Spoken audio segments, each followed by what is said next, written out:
Ladies and gentlemen, welcome to the Slam, episode 12. We're here. It's your boy Ango, and I got my man Nukes. I say the same thing I say all the time. It's a cold day in Michigan. It's a cold day in Michigan, that's right. But you know what that means. What does that mean? WWE? No, okay, I can't go along with that anymore. I can't say it with a straight face, but I was watching a lot of WWE Network this week. And you know what I was watching? CM Punk. Yeah, I mean, that guy's probably one of my favorite wrestlers of all time. Talk about breaking down barriers.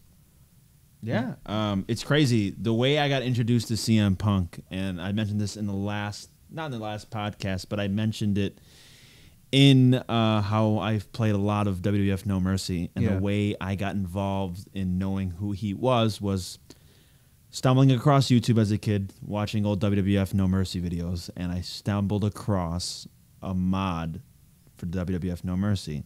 It featured TNA versus ROH. The first thing in the video was a guy named CM Punk.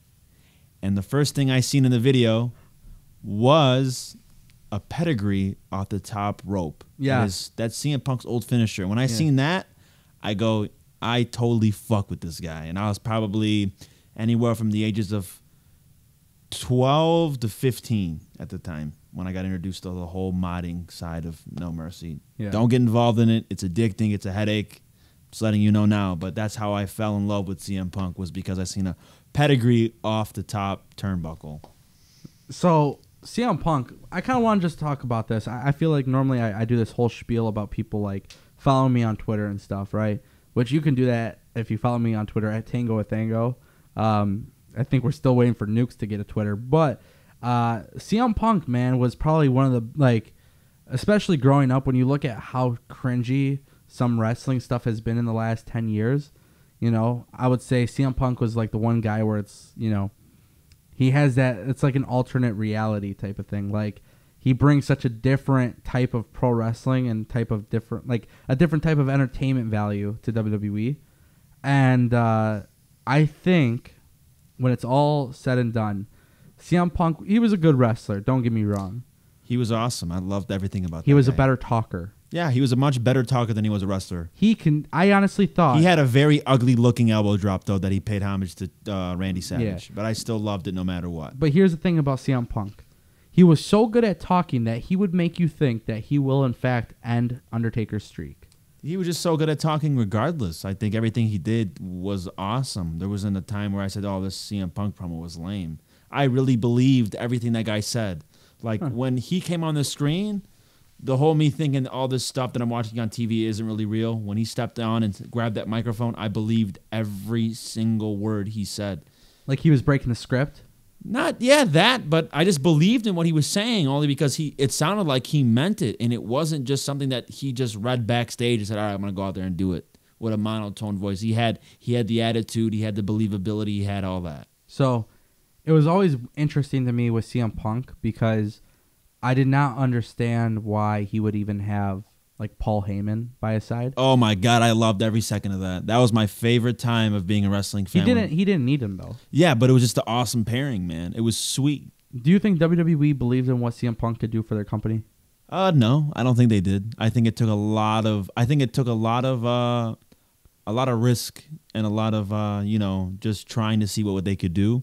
I think the pipe bomb started it. I think it was a shame that, watching Punk's not podcast, but the documentary that he had, where he said that Vince said that he wants to be, can you be a heel? And he laughed and he goes, man, I've been a heel my whole life. What do you mean I can't? What do you mean you want me to try to be a bad guy? Yeah, that's just CM Punk, man. I like that you mentioned that, because with CM Punk, he's been a babyface a couple times. He's been like a tweener towards the end of his tour, during the pipe bomb type. He was always the best heel. Yeah, and one thing about CM Punk that was so awesome, we saw the emergence of the Shield. And this was at a pinnacle time for WWE because everybody thought two things.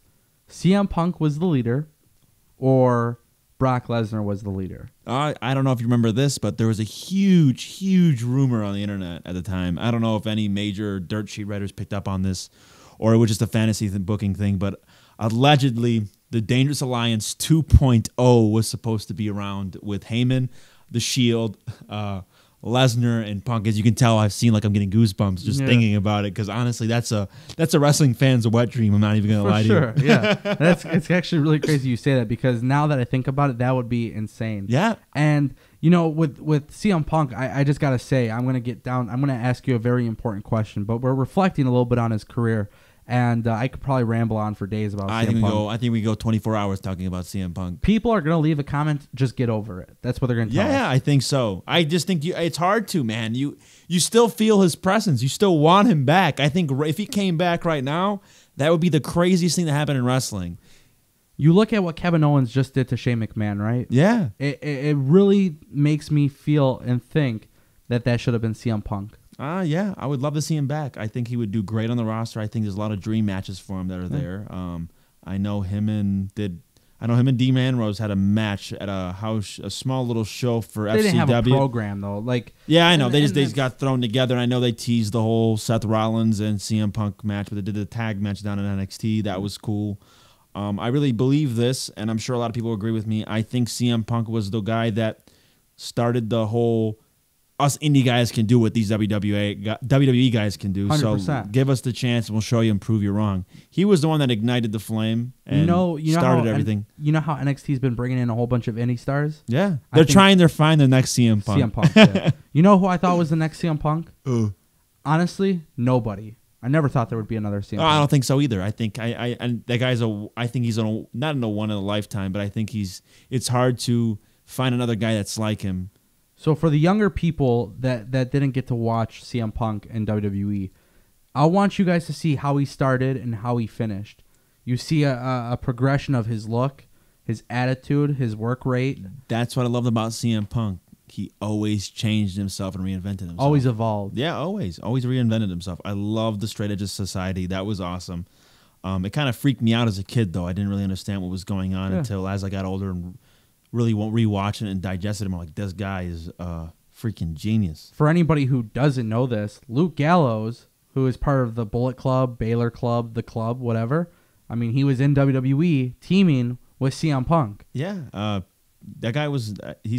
I think he's awesome. Gallows is a great asset to that whole Straight Edge Society. So different too. Yeah, it was a whole different. I was something we never seen before.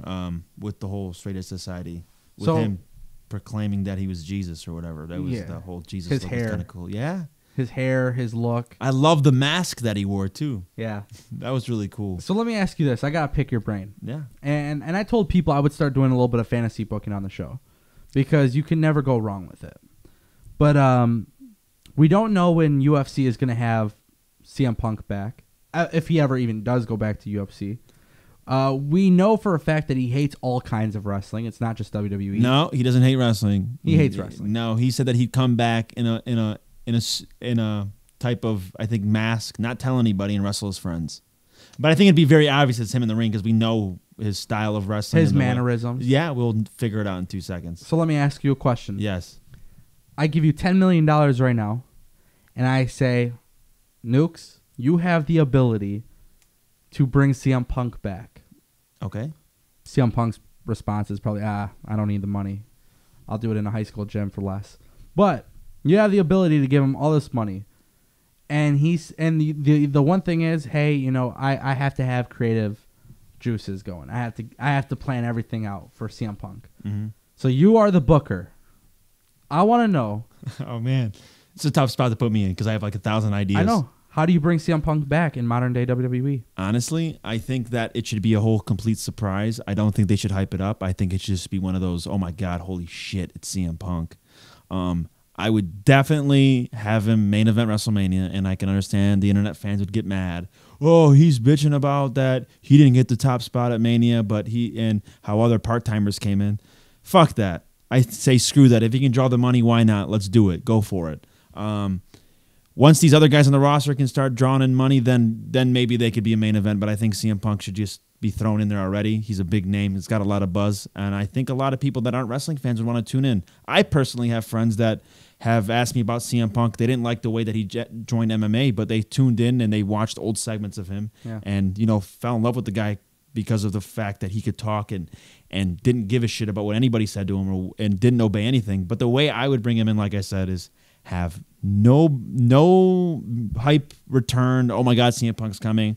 I think they should keep it far away from everybody. I think only a few people should know, and I think it should just be Vince that should know, and maybe a few other top guys in management. 2 people should know: Vince McMahon and the person who is about to take the GTS. Yeah, that's pretty much it. The way I would like to bring him back, I definitely bring him back maybe a few months before the Royal Rumble.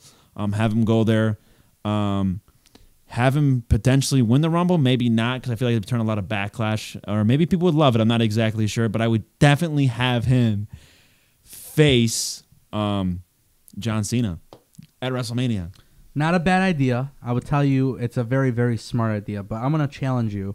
And I want to hear what people have to say about this, because I can fantasy book anything. And I have been told, right, they say, Ango, shut up. This is never going to happen. I get some of those comments. And I get the comments that are like, honestly, I want this shit to happen next week. So I'm going to break it down very simple for you. I'm not going to take too long. I'm going to tell you exactly like it is.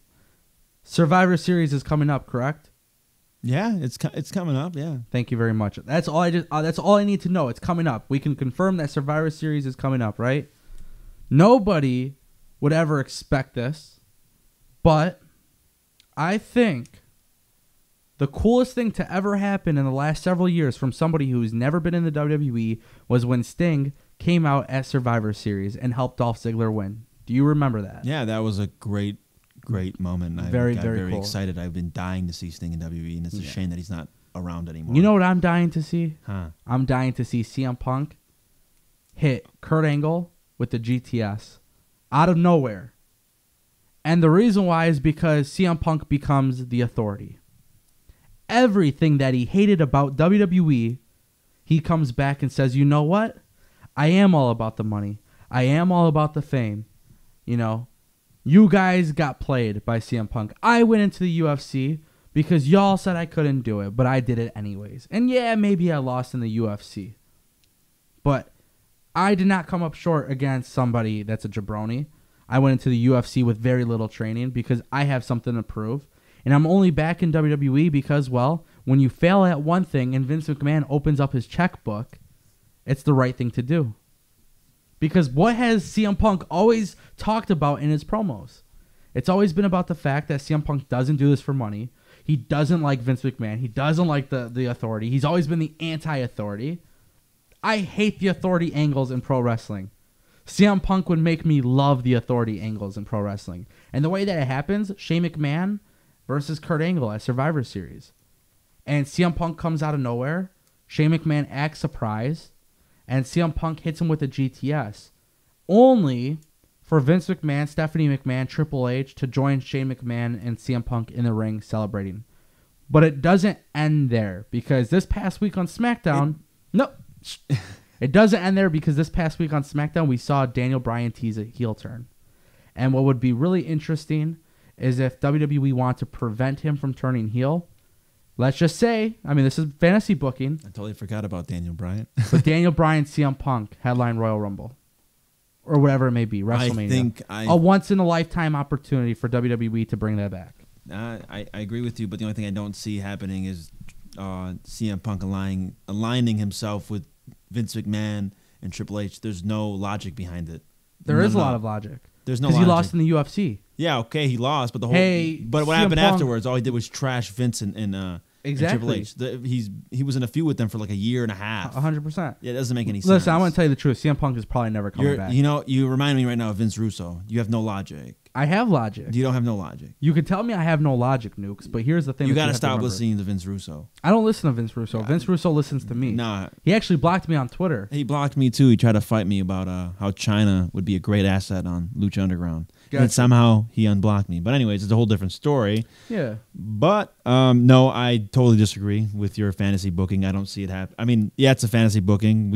It might not ever come true. I understand you have your opinion, but I'm here to stomp on your opinion and tell you that is dumb. Okay. Because it'll never happen. Cool. So let me just make it easy then. Two very good. I would say we made. You would disagree, but I say we made two very good cases on how CM Punk could come back to modern day WWE. Right? Now, what I want to do is open up the discussion for the viewers. And I want to know how you guys think CM Punk could come back to the WWE. Yeah, let us know. We'd be happy to read them and hopefully be able to post them on next week's show or the other show that we got coming on. Yeah, so I think what we'll do is we'll take the best comment and we'll feature it in a video. I'll shout out your channel. If you have a podcast or whatever you do, Twitter, we'll shout it out for you. I want to hear how you guys would book CM Punk in 2018. I think CM Punk will eventually come back. People tell me that's never going to happen. It will happen. If Warrior came back and held up Vince McMahon. Warrior came. Goldberg came back. Sting made his debut. Listen. Anything's possible. Kurt Angle returned. I think Kurt Angle was bound to return, man. For sure. But we didn't know when. You know how crazy it would be for a CM Punk and Kurt Angle feud? It would be the best feud that you never expected. Yeah. It'd be nice, man, if Punk brought back the Straight Edge Society and brought up all of Angle's past demons. Man, people would be, ready to jump him. Exactly. And that's why you said you didn't agree with me. But I'm not agreeing with you with him aligning himself with Vince and Triple H. That's how he's got to do it, though. No. He's got to come in all if alone. He comes in as screw that, because the whole time he's been gone, he's trashed Triple H, he trashed Vince. So how many people would hate him for the fact that he did that? People would hate it because it sounds stupid. It's no logic. It's like Sting joining the NWO. For 18 months, Sting went around and beat the shit out of the NWO, and then suddenly he joins Wolfpack. Come on, man. You've been reading too much of what Vince Russo has to say. It's starting to screw up your head. All right. Well, ladies and gentlemen, there you have it. Nukes has gone off the wall. He is. I'm livid right now, man. It's okay. We'll see what the people think. Because I joined this podcast and didn't think I was going to sit next to Vince Russo the whole time. It's okay. Well, you're sitting next to the GOAT. My only question to you is, do you want to tango with Ango? No, I'd rather roll around in traffic. All right, guys. This was another episode of The Slam. Let us know what you guys think. Use the hashtag The Slam on Twitter. Leave a comment. Click subscribe. As always, enjoy the rest of your night, and we'll see you on the next episode of The Slam. Peace.